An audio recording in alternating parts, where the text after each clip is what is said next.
All right, let's break down how to really master the art of conversation and, maybe more importantly, how to quiet that voice of social anxiety that we all hear sometimes. We're going to be pulling some brilliant practical insights from Better Small Talk and the science-backed 59 seconds to give you tools that you can actually use like today. You know that feeling, right? You walk into a room, a party, a new office, and suddenly your mind just goes blank. Your stomach does a little flip. That split second where you hesitate feels like an hour. It's an incredibly common feeling. And believe me, it's exactly where our story starts. So let me introduce you to Arav. For Arav, any new social interaction felt like a pop quiz he hadn't studied for. He was so worried about the dreaded awkward silence that he couldn't even focus on the person right in front of him. His go-to defense mechanism? Yep, staring at his phone, just hoping nobody would talk to him. But Arav decided he was done with that. So how did he do it?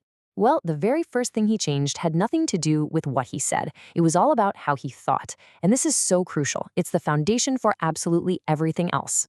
A lot of us see strangers and our brains just scream danger, or at the very least, awkward situation ahead. It's like walking up to a brick wall, you don't know what to say or how to get past it. We just get stuck staring at the bricks, full of anxiety. But what if you saw it differently? This idea is a total game changer. Instead of seeing small talk as this boring, pointless chore, what if you saw yourself as a bridge builder? Every question, every little shared laugh is another plank you're laying down, creating a connection to someone else's entire world. Adopting this bridge-building mindset means you can finally stop performing. It's not a show. Your goal is connection, not a perfect performance. So get curious, genuinely curious. And stop worrying about saying the perfect thing. Just trust that every single person has a story worth hearing. Okay, so once you've got that mindset locked in, let's get practical. Let's build on that foundation with some really fascinating science-backed techniques. Because once you shift how you think, you can make an incredible impact, and you won't believe how little time it takes. Yep, less than a minute. That's right. Research from Richard Wiseman's work shows that you can make a powerful positive first impression in under 60 seconds. And get this, it has almost nothing to do with a clever opening line. It's all about the signals you send before you even say a word. And here it is, the formula. It's a beautifully simple 3-step process anyone can do.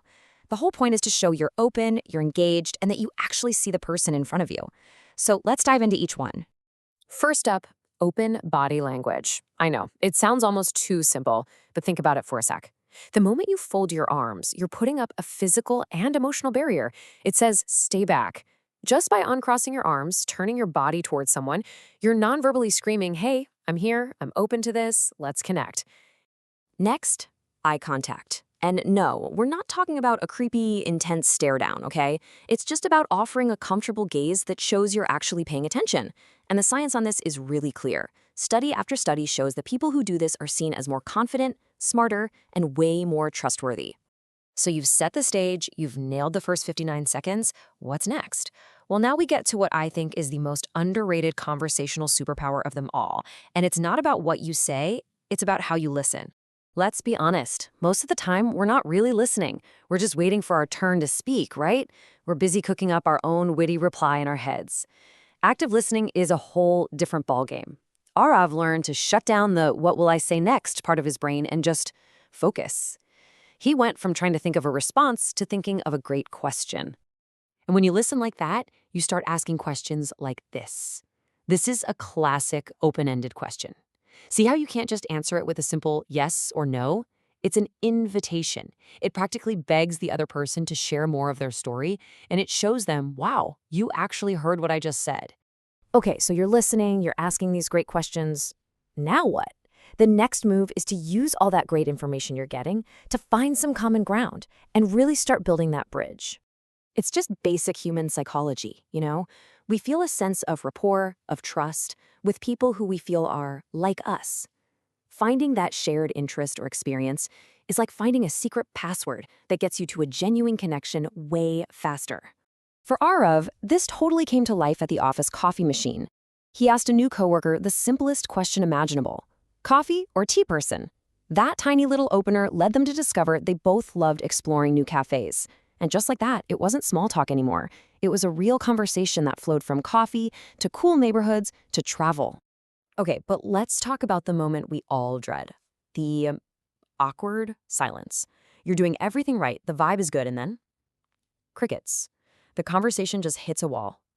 What do you do? First things first, breathe. Awkward pauses are not a disaster, I promise. They're a totally normal part of two humans trying to communicate. So the goal isn't to magically eliminate them forever. The goal is to have a tool in your back pocket for when they pop up. And one of the best tools is something we can call the humor deflector. Instead of panicking, Arov learned to just poke a little fun at himself. A line like this is genius. Why? Because it calls out the awkwardness without blaming anyone, and it just diffuses all that tension. A shared laugh, even at a silly joke, is still a connection. So when you look back at Arov's whole journey, you realize his transformation wasn't about memorizing clever lines or faking it till he made it.